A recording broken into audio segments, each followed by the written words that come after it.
Welcome everybody. It's nice to see you all. We are going to have one person joining us a little bit late. Just going to wait for a husband to get home to do the switch off with the kids. So don't be alarmed if the door opens half an hour. Make sure it's not a ghost or something. So we're going to start just with a quick grounding to come into the space, and then we'll talk about our night and get things flowing. If that sounds good. Everybody? Start by taking a nice deep breath and lifting the arms up. Good, and exhale, hands right down to heart center. Nice long exhale. Good, inhale to lift those arms up. As you exhale, just sigh out your day. Sigh out anything that happened, anything that's been lingering. Good, one more time, inhale up. Exhale all the way out. Keeping the eyes closed, let the hands come to rest at heart center. Palms pushing in on one another. Shoulders relax down and back. You're going to hear me start our practice with 2 chants this evening. If you know them, you can join in. If you don't, you're welcome to just listen and absorb the vibration. Good. Nice deep breath in. Long breath out. Beautiful. Inhaling.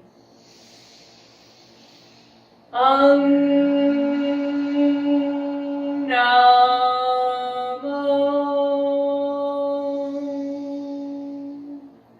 Guru De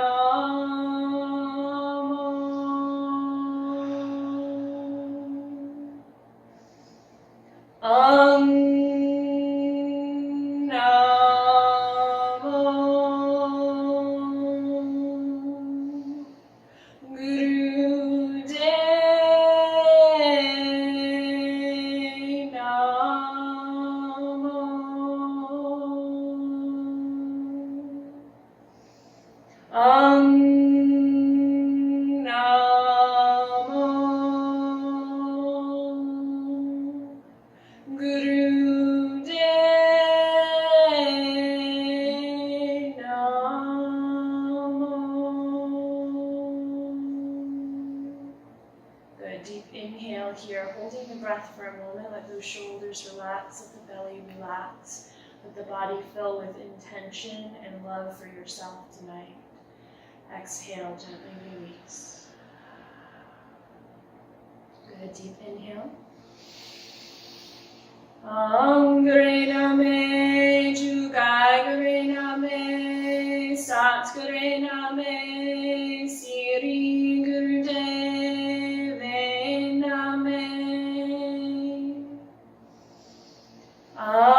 Gare Name, Jugai Gare Name, Sat Gare Name, Siri Gurudev Name. Gare Name, Jugai Gare Name, Sat Gare Name, Siri Gurudev Name. Deep breath in. Good. Holding the breath, let the body relax for a moment and just notice what you feel both within the body and just gently beyond the skin and the space that's beyond the body slightly. Good. Let it all go. Deep exhale, letting the eyes gently open, hands coming down to the legs or the thighs. Wiggle it out a little bit if you need to. Good. We got some weird stuff over with early tonight. Depending on what your definition of weird is. So this is our first class of 4 in the Intuitive Yoga Flow series. So my intention with these classes is to show you how you can use yoga, meditation, and breath work to enhance your intuition. And so when we look at intuition, enhancing our ability to connect to our higher self and our heart, our inner wisdom, but also using that intuition to connect in with other energies. So whether that be ancestors or loved ones who have transitioned to light body form, whether that's just other entities or beings that you might be aware of or feeling in your space. And so you really get the opportunity to choose what you want. where you want to take this. So I'm going to give you the tools, and then you decide how far you want to go or not go. So what makes this a little bit different from like a hot yoga flow class is that the intention with these practices is to clear your energy out and to allow energy to flow through you. So not to flow in and to make a home, but to flow in, to have an awareness, and then let it flow out, okay? So it's not, to get the six-pack and the yoga Lululemon legs. You might get that as part of it, which would be awesome in 4 weeks, right, Robin? Like, super awesome. So there's benefits to it, but the intention is less about the form of the yoga and more about the movement of energy, okay? So there will be times where I may actually intentionally slow you down. There'll be times where I intentionally push you. I was going to say slow you up, but I meant push you faster. Sounds like the guides want to slow down tonight. So we'll be doing some yoga with that, and then we're also going to be doing some exercises along the way to mostly to validate your intuition, because everybody has the gift of intuition. It's just we have often been programmed out of it at an early age, and so we're coming to a space now in the world where we're allowed to start to bring those skills back. And the children are kind of leading the way in that. They're the big teachers. And so those of us who have kids or who work with kids, our primary goal is to open our gifts, to, one, for ourselves, but also to support the kids who are going through it at high speed. Especially the little ones. A lot of them are already communicating telepathically, or I should say still communicating telepathically, and they're resistant to speaking verbally. Okay, and so if we can connect with them on the telepathic level, then we can help them to develop the verbal level, which is really, really cool when that happens. Make sense? Yeah? Okay. So, the biggest challenge to kind of remembering our intuitive skills is to get this bad boy, the mind, to step out of the way.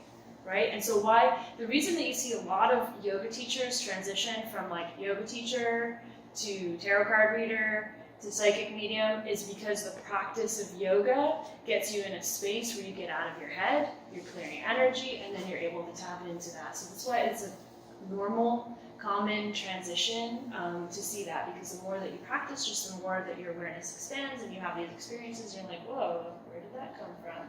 Well, lo and behold, it's been there probably since before you were born. Okay, so we want to look at how do we get the mind out of the way, because the biggest challenge is you are already receiving messages on a daily basis, but the mind goes, oh, that's my imagination. I have such a good imagination, or oh, that's what I would want my grandmother to say. You know, if I was really talking to my grandmother, that's what I would want her to say. So that can't be her talking. That's just me projecting. And so we have to get beyond that. And the best way to get beyond that is to work with people that you don't know, and to start to realize that you can access information about people who you don't know anything about their lives. You don't know what their grandmother looked like. You don't even know that if their grandmother is alive or dead, right? And so when we can validate that knowledge for ourselves, then it builds confidence in our ability to tap into these skills. And then the more confidence that we have, the more trust that we have. And the trust is really where the skill set just starts to blossom. Okay? Sound good? All right. We're going to start with a little exercise, a little meditation, just to become aware of all of the thoughts that are streaming through your mind in any given second. Because if you were like me, when I first started this journey, I remember my first spiritual teacher, who I was with, I still talk to her, but the first many years of kind of opening this skill set, I met her at Georgian College, and I walked in. It was me and one other girl, and she's like, I think we're going to meditate. And I was like, I don't do that. That's not going to happen. That's not happening. I'm like, this thing doesn't shut down enough for me. And she's like, Jen, I think we'll just try it and see how it goes, okay?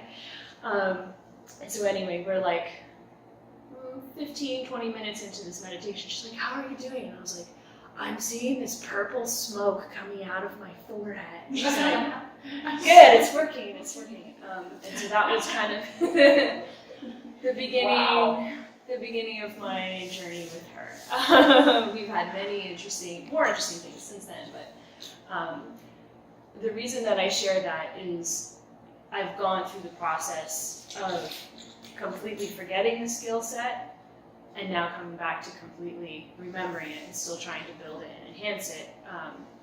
But, I had a child in here earlier this week who was turning 11, and she was like, I'm seeing this, and I have this in my dreams, and this is happening. And I was like, you need to get a journal and write that down, because what you are seeing is real.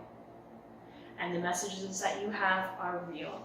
And when I look at my journal from when I was 10 years old, everything that I knew about the world and the universe and time, I was taught was wrong. But now that I've, met with different teachers and I've had these spiritual experiences, I realize that they were actually correct. And how would life have been different, right, if we hadn't been untrained out of those truths, right? There's a lot, time has its things, so I can still flip back and tell myself that. But how would life have been different? And so for all of us who have or work with children, how can we cultivate that so that, they don't have to go through the challenges that we've gone through? Okay. So I want to take a moment, sit up nice and tall. You're going to close your eyes. Hands can be wherever they want to be. Actually, you know what? Put your hands on your legs. Don't put your hands on your legs. Good. And I want you to take a nice deep breath in. And a long breath out. Good. And all you're going to do is sit here and breathe. And I want you to notice what goes through your mind. And every time that you notice a thought going through your mind, you're simply going to tap a finger on your leg. Just say, I notice it, and then you're going to let it go. Okay? Go back to the silence, and I want you to focus on the feeling of the breath. So feel the breath coming in through the nose. Let it travel all the way down to the pelvic floor. And let it flow back out, up and out through the nose. And each time your mind moves away from the breath, simply tap the finger, make a note, and reset.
Taking 2 more breaths.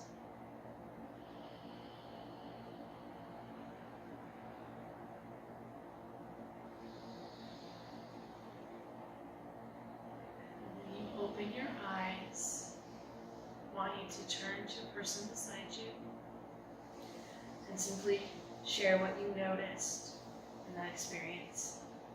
Share what you noticed about your thoughts, maybe about the space between the thoughts. There's even numbers, so turn to the person beside you. It's hard to forget. How was that? What'd you notice? That was like a minute. Yeah. That was 1 minute. Were you surprised by how many thoughts you noticed in that time frame? Yeah. Okay, and that's you being aware of the thoughts coming through.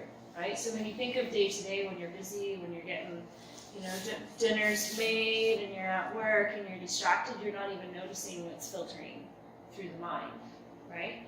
So when we want to tap into the intuition, we need to be able to decipher what are thoughts running through my mind versus what is information that is coming from a divine source or an external source. So that awareness is really important, and that's where the yoga and meditation come in to help you get really clear on what is my home vibration?